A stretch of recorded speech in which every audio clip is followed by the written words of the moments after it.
ladies and gentlemen, independent Americans around the country and around the world. This is a moment I think we've all been waiting for, and the timing could not be better.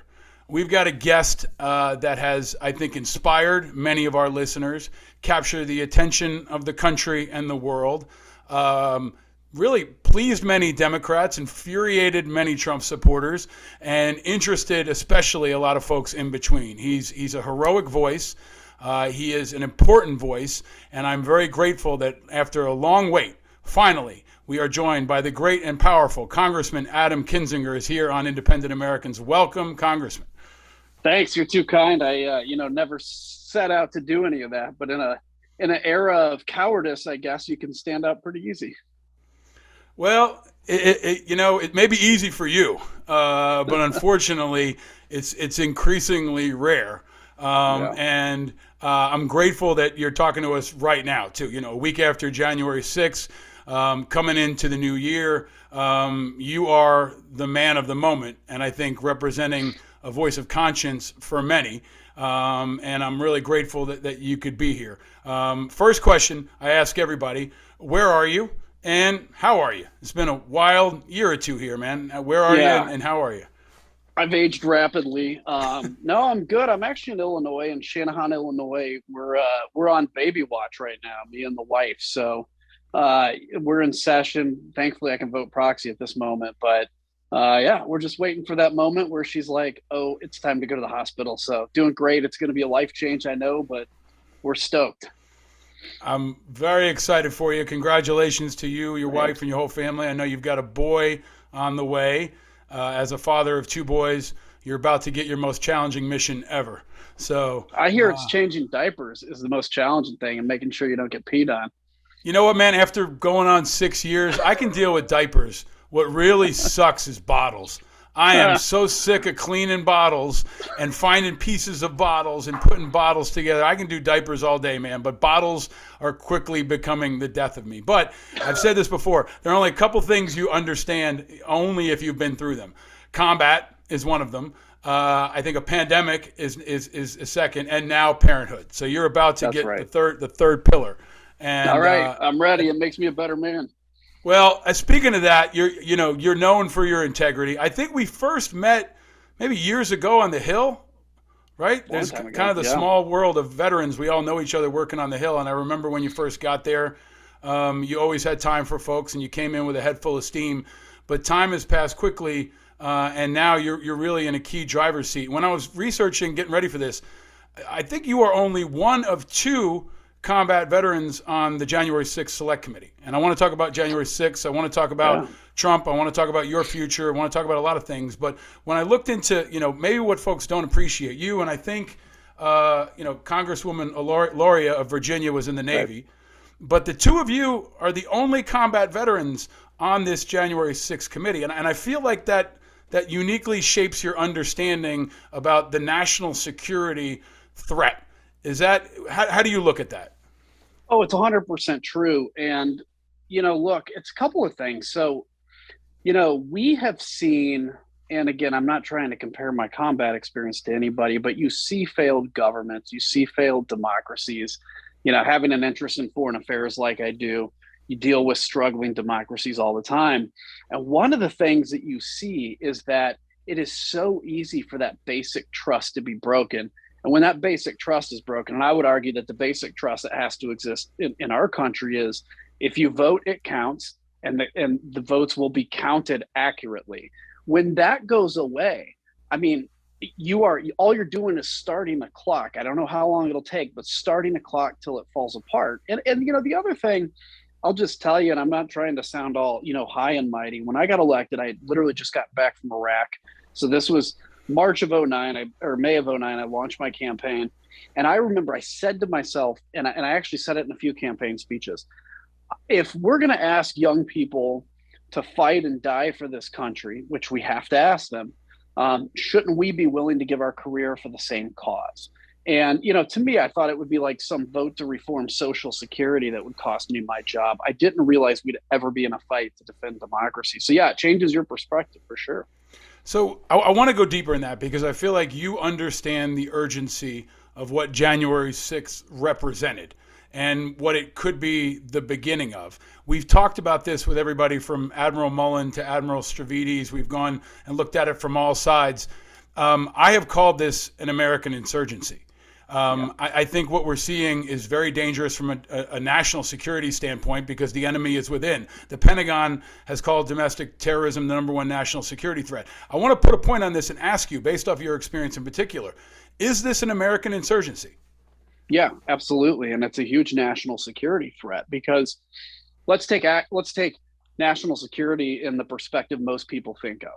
Right now, China's obviously a national security threat. Russia is a national security threat. Iran, North Korea, we all know the actors. They are watching the chaos and recognizing, particularly China, which has this 100-year marathon strategy. And they recognize that, I say facetiously, but almost not. If China nuked California, I feel like the reaction would be good. Now we can win the presidential election on the right.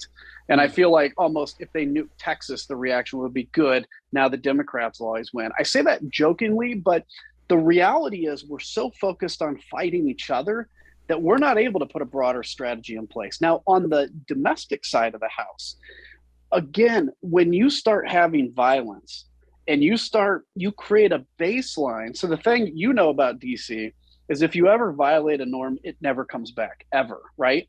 So when you have 147 members of Congress say that an election was fraudulent and vote against certification, that is your baseline for next time. It's going to be 147 or more. It's going to be people that have to live up now to that standard. And then eventually you run into what happens if we don't have a peaceful transfer of power. What happens if the election results are truly seen as illegitimate? And you can see how things quickly fall apart. Just take the case of, Kyle Rittenhouse. Let's say I could see a situation where Kyle Rittenhouse was actually, let's say, killed on the streets of Kenosha. And all of a sudden you see some Wisconsin or Illinois militia that responds to the perceived threat. And then you can see a militia from the left, for instance, do the same thing. And you can see how one little spark can ignite a fury in a civil war, one that would be like the 21st century versus the 19th, where we don't stand in standing armies, we just all kill each other. Yeah, I think the idea of a civil war is something that people have wrapped their head around, but it feels like at this phase, an insurgency is more accurate. Like we fought in Iraq and Afghanistan, have been battling since 9/11. It doesn't necessarily have to be coordinated by, Zarqawi or Donald Trump. It can be people who buy into that ideology and become lone wolves and just act because they are in accordance with a philosophy. So, in preparation of this interview, I asked folks, hey, what should I ask Kinzinger? And somebody said to me, ask him what the best case scenario is. And I actually want to flip that because we're military planners. You're a strategist. Can you break it down in no shit terms here? What is the worst case scenario? You're motivated because you got a kid on the way. You care about the future. You're talking about country first. Can you shake people in a way maybe you can't when you're on a cable news network and break down what the worst case scenario could look like in America? Yeah, totally. Let's take the issue of insurgency or civil war. Let's call it all the same. We'll call it insurgency. We'll just call it violence, whatever. You can see so this is why January 6th was so dangerous partially. If I believed that the government had rigged an election and put a false president in, I would almost feel like violence is the right answer because, again, we've been raised in this environment that, in the revolution, we threw off oppression. There may be moments where you have an oppressive government. Those are all legitimate things, which is why convincing people of that is so dangerous. So I could see, let's just take a scenario. Donald Trump runs again. Now, instead of having great people like Raffensperger as Secretary of State in Georgia, you have Jody Hice as Secretary of State, who refuses to certify an election despite, let's say, Joe Biden winning re-election. And now you end up creating that situation. And then you have people protesting on the streets. Maybe they burn a building and maybe somebody says, gee, once again, we have lawlessness. We can't have buildings burning. We're going to show up, exercise our constitutional right to carry an AR in public. And then that sparks into violence. And ultimately, what's going to happen? Joe Biden can get on television or whoever the president is and say, hey, everybody, chill out, right? We've got this under control. But now half the country thinks that person is illegitimate. And those are the kinds of things that we're not too far off from. Maybe 10 years, maybe now, maybe 30 years. But the reality is, if something doesn't interdict this conspiracy, lie, social media outrage cycle, that will happen. It's just a matter of when. And I truly believe that. And I'll tell you, a year ago, I never would have said that. I never would have. And now I believe it's a possibility we have to wake up to. I think it's an alarm that needs ringing loudly, and I think especially folks who come from the national security and defense space appreciate that you're ringing it. And Liz Cheney, someone who comes from a national security focused family, gets it.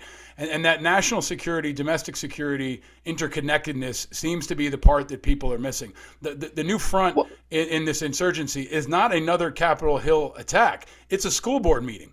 It's your local supermarket. Just like the insurgencies in the Middle East went to softer targets, that's what we could see in the year ahead. So I ask you, when you think about tackling this existential threat, you're leaving Congress. Some folks, I understand it. I get where it's going. I get the politics of that. And it looks like you're building, taking your movement and building something, not unlike Trump might do or someone else. So what comes next in tackling that strategic priority? Is it you running for president? Is there an environment where Biden runs on one side, Trump runs on the other side, and you run as an alternative to both? Look, in terms of that as a possibility, I don't know. And maybe, I think if you run, the advantage of making a run, even if it's, tough to win in this environment, is you have a megaphone to tell truth. And I think that's what we're starving from, is truth. I think on the good news side of what's happening, whatever it is, 60, 70% of Republicans believe Joe Biden wasn't elected, but 70% of Americans do. And I think it's important occasionally to reflect on that there's still a large majority, although it should be 100%, but it is what it is. So for me, I had to look at, okay, if I run again, I obviously go through a bruising primary. Let's not mention that the Democrats also, once again, as they did 10 years ago, drew me in with a incumbent Republican member of Congress. But I look at that and I'm like, so you have to have on one message running for re-election to the House, which takes a lot of energy and zaps a lot of energy from fighting the broader anti-conspiracy narrative nationwide. And, the old narrative is you have to stay in office to have the influence. I think we're at a moment now where you don't necessarily have to continue to hold that office to go out and fight these bigger issues. So whether that means I run for something bigger, I don't know. Whether that means, what I do know is that my passion for the country and the truth has actually increased over the last few years. And that's what we need. There's not going to be a silver bullet, but there has got to be a culture of telling the truth, no matter how messy it can be. Well, there's also another part of this. Being in Congress sucks.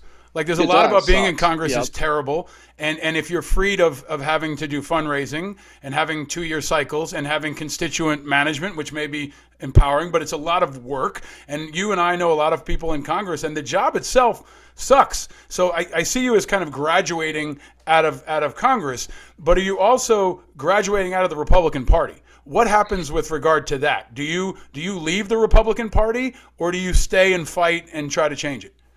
Not yet. And, look, I'll caveat it and say, if this continues, however long down the road, and there's a moment where you're like, I just can't even longer identify, like, I'm embarrassed to say it, that's a whole different story. I'm not a Democrat, obviously. I'm still center right.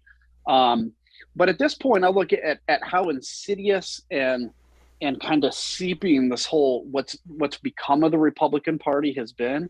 You have to have people willing to fight within it in the inside. And I think that's the role I'm playing at the moment. Now, by the way, I'll be supportive of truth-telling Democratic candidates. So it's not just a Republican focus for me, but I think the Republican Party needs people to stand up and tell the truth in it, because frankly, it makes it uncomfortable for a lot of Republican leaders. That needs to happen.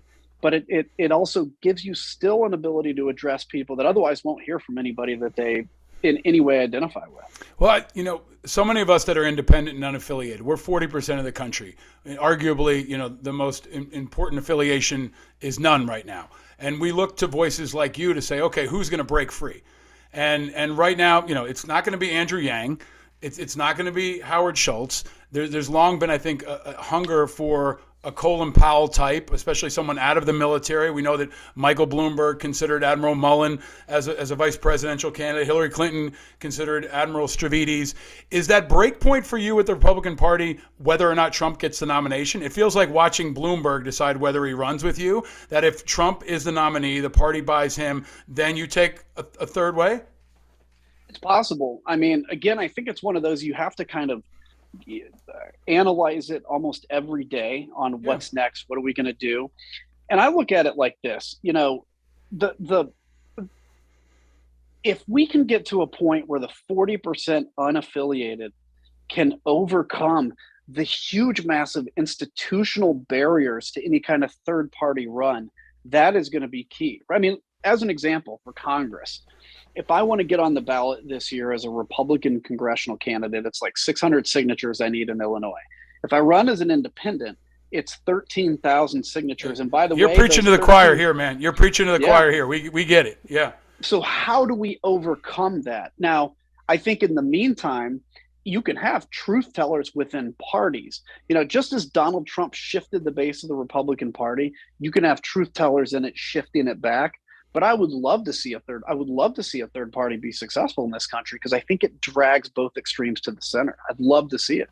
I mean, we talk about it and explore it all the time on this show. It's something we root for, and even if not a third party, but just a third alternative, right? And right. If the scenario is Trump and Biden, I could see you on the stage with them. If it's somebody like Trump and Harris, it seems even more wide open for you. And I think we're waiting for it. It's kind of like watching the first quarterback leave the NFL and go to the USFL or something, right? Like I'm trying to come up with the right analogy here, but we need somebody to break free and crack that seal and show that it can work.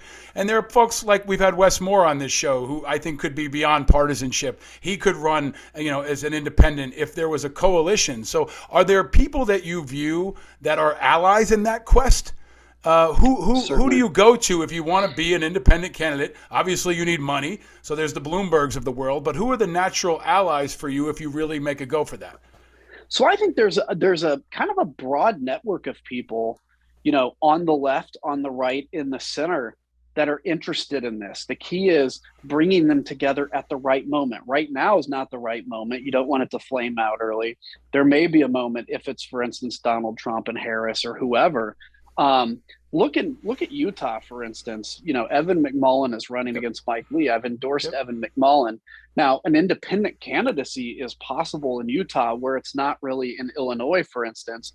But I think even if he doesn't win, and I think he has a great shot at winning, even if he doesn't win, if he finishes in the top, right? If he looks good, those are the kinds of things that can build momentum that we can learn from. He's a pioneer in that. Obviously, he's actually who I voted for in 2016 for president. He's a pioneer. This process takes a while, but there is money interested in this. The key, though, is do we have to break what I call the political matrix, right? Where you just believe it's the red pill, blue pill scenario. It's you're either pro-life, pro-choice, pro-gun, anti-gun. There's no continuum of things in there. And if you run as an independent and somebody finds out, for instance, you're pro-Second Amendment, like I am, of course, with reasonable restrictions, they're all of a sudden, well, I'm not, I want more gun control, therefore I'm out and I'm going Democrat. That's been the problem from the beginning. We need a coalition of people to see a bigger issue. And frankly, we also need somebody who's a legitimate independent from the start and not just somebody switching jerseys.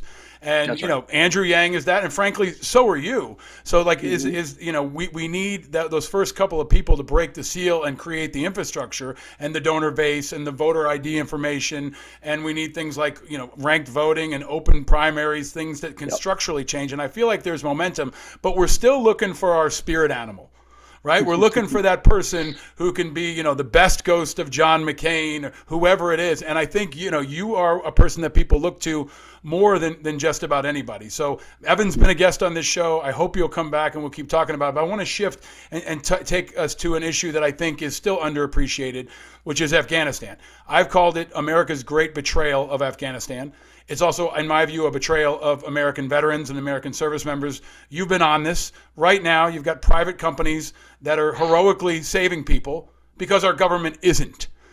In my view, this is the most catastrophic thing that Joe Biden has done. You've talked about it a lot, but I want to ask you here, what do we do now?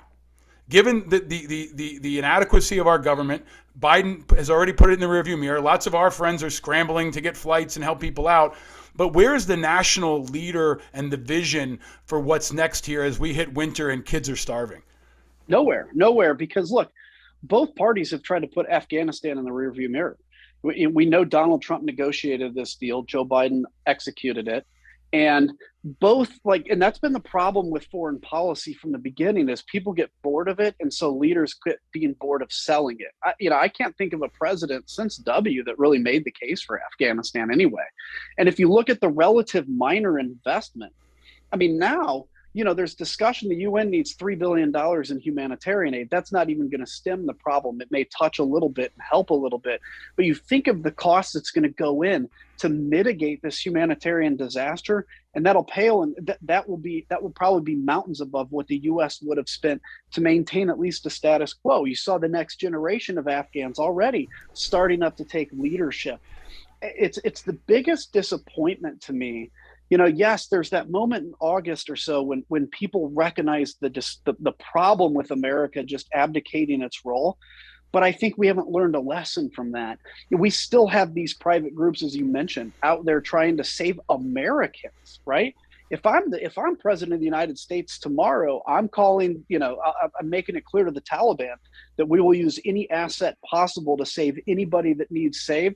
And if they step in our way, they're going to pay for that. They won't step in your way, by the way. This is what we need to realize as Americans is our military power is unchecked. It doesn't mean you flaunt it, but it certainly means you use it to back up what you need to be able to do. We have left behind Americans, green card holders, and it's disgusting. And honestly, I think without that having been done, you would not be seeing 150,000 Russian troops on Ukraine's border today. So that's exactly where I want to go. So I want to get to the Ukraine because, in the midst of all this, everything from the pandemic to the infighting to an insurgency, our enemies are celebrating. Right? The North Koreans are licking their chops. The Chinese are thrilled. And Putin is just waiting and planning and pressuring. So what would you do differently right now with regard to the Ukraine? Because we know that Putin's picking a fight with NATO and he's testing Trump and Biden and everyone else. What should be done right now on the Ukraine? So look, Putin responds only to strength. This is real basic in kind of how the Russians act. It's a small economy. We know all that. He's very worried about the declining population, et cetera. When we killed 400 some Russian soldiers in a matter of hours in Syria, Putin was quiet for about 6 months after that. Mm-hmm. I think with Ukraine, look, I don't pine for war in Ukraine, but I think we have to make it clear that if there is a massive invasion of Ukraine, we have the capability to destroy the Russian Air Force, to inflict casualties on the ground, and that the Ukrainians will not relent in their guerrilla war against the Russians, and will support that. I also think instead of negotiating with Nord Stream 2 sanctions, which are mandated by Congress right now, we need to implement Nord Stream 2 sanctions, because Putin understands that if you show strength, you're serious. And so I think if Joe Biden today said, Nord Stream 2 sanctions are in place, this pipeline will not open. Now what we'll negotiate is from here out. What is it that's on your mind? We're not acquiescing to Ukraine NATO membership or Georgia NATO membership, but we can talk about even future expansion. So you can have a little give and take, but Vladimir Putin needs to know that you're serious, or he will push the boundary until it's the lesson. I'm not comparing the situation, but it's the lesson of Adolf Hitler. Had his initial movements into the Sudetenland or whatever actually been met by the French and British, he probably, at least it would have delayed his expansion in Europe, because he expected it and was blown away by the fact that they didn't stand up to it. This may be the defining point of the Biden presidency now, right? Like, this is coming. We've got a midterm election. Biden could rise to the moment and push back and rally NATO and the world against an aggressor in Putin, or Putin could roll him, right? And if they do cross and they invade Ukraine, I don't see, Trump ordering the annihilation of the Russian Air Force. It's going to take them a long time to get together NATO forces to respond, and the world is going to be watching, but so will the American populace. So I think that this is the pending pivot point in maybe the entire Biden presidency, with now Trump more vocal and counters like you. Let me just ask you, as we talk about the infighting that's happening, shifting back to domestic politics, but also to the people that are in the arena with you. Why dunk on Ted Cruz? You're active on Twitter now, right? You're in the mix every day. Maybe now as you leave Congress, you're going to be more uninhibited. And I see what you're doing, right? You're picking your spots, trying to call out misinformation and disinformation, and calling people out. But at the same time, how do you do it without elevating bullshit and elevating nonsense and elevating bad actors that may not have the best interests of the United States at heart? I think at some moments you have to elevate to attack. And I think the new lesson on conspiracy theories is, the old way was, hey, ignore conspiracy theories because it gives them the oxygen to breathe. That's changed because there is a whole kind of media ecosystem that nurtures this. The whole, this whole Ray Epps issue, for instance, this has actually been a conspiracy since November. At November, it was in its infancy. Marjorie Taylor Greene's just about it now. Ted Cruz mainstreamed it when he asked the question on it. He mainstreamed it. And that's why we have to be attacking these early on. I think Ted Cruz will be, if he has the capability, will be super embarrassed and ashamed by all of this. But that's why I think when you have actors, particularly ones that want to be famous, get retweets and raise money on conspiracy, I think you have to expose their tactics and techniques, because if you don't, it is taken as gospel. And if somebody doesn't push back on Ray Epps, for instance, which Ted is pushing, it is taken as truth. And I think, unfortunately, that's the moment we're in. And that's a different political strategy, right? It's what people haven't been doing. It's what Trump has done on the other side. It's what the Democrats have been reluctant to do. They don't throw punches. They kind of keep getting hit. And for folks who don't know, Ray Epps is the guy who was there on January 6th outside and said, all right, let's take the Capitol. You've made the point. He never went in the Capitol. He never broke a law. But now you're in this information battle with Fox and others. And it's interesting to watch. But it's also about, can you protect the people who are telling the truth, like Fauci or others who are right now tough to protect. So I see you being nimble, especially on social media, in a way that's going to be required in a new political order. I'll ask you to stick around for a couple quick Patreon questions for our Patreon members that are going to be fun. We'll take a break with those folks who are behind the paywall. But I want to finish, because I know your time is tight, by asking you to maybe bring it back to you. You're about to be a dad. Frankly, I have been skeptical of anybody for elected office who isn't a parent. I asked Pete Buttigieg when he was on a long time ago about whether somebody could vote for someone who hadn't had a kid. He had a great answer, and now he has children. I know you don't know what you don't know yet, but just given where you are right now, watching your watch and maybe having to run to the hospital any minute now, how is being a dad changed you as a leader? Yeah, it's an interesting question, because I think it goes from, and I've noticed this in myself, and frankly, this happened with marriage as well, is you go from your decisions obviously only affecting you to affecting others now, and not just others, people that you dearly love. You also, your desire, we all suffer. Everybody in politics suffers from, gee, do people know my name? Do they know who I am? Altruistically, you can say it's because it gives me more influence, but it's also, the same fame symptom everybody suffers from. That goes away, because all of a sudden your quality of life in life becomes more about, I'd be happy staying at home, working second shift at Arby's, honestly, if it meant that we could all be together.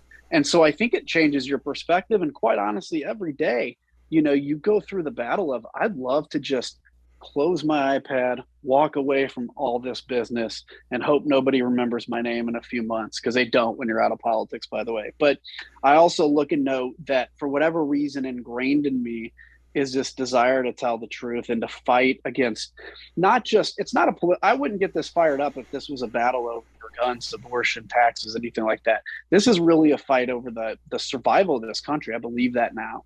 And I think it's worth putting everything into, but it certainly changes your perspective, and it becomes far less about you and far more about others. Do you have a name picked out yet? We do. Christian Adam. Well, I know that Christian will be proud of his father and his mother and your entire family and all of you that are on this this journey to defend the soul of America, and I think that's what you're doing. I am not pulling any punches about the fact that I think you are absolutely essential to the future of this country right now, and that people need to rally around leaders with courage and integrity. And right now, you are one of those leaders. So I am grateful personally for your leadership, and I think many of us out there are grateful for your leadership and your courage and all the sacrifices that your family's going through. I mean, you're about to have a baby, and you're gonna, go on Twitter and get death threats. That's real shit. And I think that those of us who've been close to politics understand that. But everybody in America appreciates it. So I hope you'll come back on this show. I hope you run for president, because we independents have no options right now.